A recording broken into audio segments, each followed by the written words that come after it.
Cricketer నైపుణ్యం బయటకు వచ్చేది టెస్ట్ ఫార్మాట్తోనే. టీ20 తరహాలో మెరుపులు మెరిపించిన సుదీర్ఘ ఇన్నింగ్స్లు ఆడినప్పుడు ఆటగాడి సత్తా తెలుస్తుంది. అది కేవలం రెడ్ బాల్ క్రికెట్తోనే సాధ్యం. ప్రస్తుతం భారత క్రికెట్ టీంలో టెస్ట్ ఫార్మాట్కు సంబంధించి నిలకడగా రాణించే ఆటగాళ్లు చాలా కొద్దిమందే ఉన్నారు. మరి భవిష్యత్తులో టెస్ట్ క్రికెట్లో ఎవరు అత్యుత్తమ స్థాయికి చేరుకుంటారో దానిపై చర్చ జరుగుతోంది.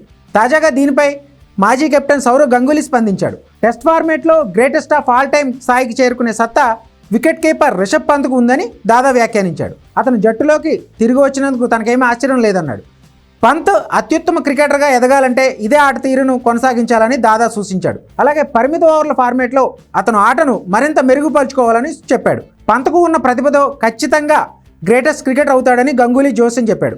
ఇది ఎలా ఉంటే ఆస్ట్రేలియా పర్యటనకు షమి అందుబాటులోకి వస్తాడని ఆశాభావం వ్యక్తం చేశాడు.